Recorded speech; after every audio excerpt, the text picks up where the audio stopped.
মুখে হাসি আর বুকে ভয় নেই, আমি পারবো তো একা। আর আজকের দিনটা আমার কাছে খুবই স্পেশাল, কারণ আজ আমি প্রথমবার আমার কমফর্ট জোন থেকে ঘর থেকে বের হয়েছি। অনেক দিন থেকে সেরকম কোথাও ঘুরতে যাওয়া হয়নি, তাই আজকে পাহাড়ে ঘুরতে যাবই যাব। তারপর আর কি ঝটপট রেডি হয়ে একা বেরিয়ে পড়লাম। আর মোড়েতে এসে দেখি কোনো বাসের আতা পাতায় নেই। তারপর বাসের অপেক্ষা করতে করতে চুলটাকে একটু সাজিয়ে হিরোর স্টাইলে দুটো লেজ নিয়ে এলাম। তাতে দেখি বাস চলে এসেছে। মুখে হাসি আর বুকে ভয় নেই, আমি পারবো তো একা। ঠিক তখনই কন্ট্রাক্টর চলে এলো। তারপর দেখি মানি ব্যাগে টাকাই নেই। তারপর 20 টাকা পেলাম। তারপর টুকু টেনশন করতে করতে আমি পারবো তো একা যেতে। তারপর মনোরম প্রকৃতির দৃশ্য দেখতে দেখতে দেখলাম, আরে বাস, সূর্যটাও তো আমার সাথেই যাচ্ছে, এও ঘুরতে যাচ্ছে নাকি আমার সাথে। তারপর প্রকৃতিকে অনুভব করতে করতে চললাম আমি আমার গন্তব্যের দিকে।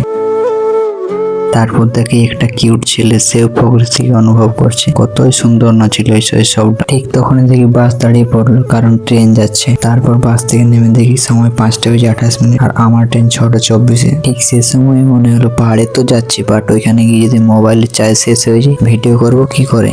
দোকানে গিয়ে দেখি যদি বাজেটের মধ্যে কোনো পাওয়ার ব্যাংক পাওয়া যায় তো। এই দোকানটাতে দুটো পাওয়ার ব্যাংক দেখালো দাদাটা, বাট দুটোই আমার বাজেটের বাইরে, তাই আর নিলাম না।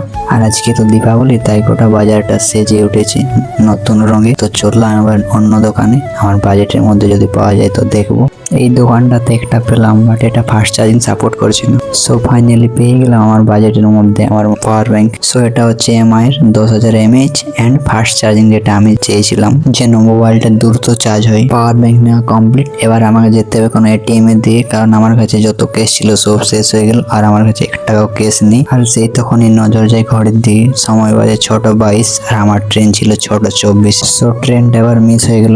দেখতে হবে নেক্সট ট্রেন কটার সময়। সো আগে কেস উইথড্র করে নি, তারপর দেখা যাবে কটার সময় ট্রেন আছে। সো ফাইনালি আমার টাকা তোলা কমপ্লিট। এবার আমাকে একটা টোটো ধরতে। সো টোটো পেয়ে গেলাম। এবার আমি যাচ্ছি স্টেশনের দিকে। আর আমাদের পুরুলিয়া শহর কতই না সুন্দর লাগছে লাইটের আলোতে। আর হ্যাঁ, সবাইকে জানাই শুভ দীপাবলি আমার তরফ থেকে। আর আজকের দিনটা আমার কাছে খুবই স্পেশাল, কারণ আজ আমি প্রথমবার আমার কমফর্ট জোন থেকে ঘর থেকে বের হয়েছি। সো ফাইনালি পৌঁছে গেলাম স্টেশনে। আরে আমি এখান থেকে ট্রেন পেলাম কিনা আর কিভাবে গেলাম, ওটা থাকছে পার্ট 2 তে।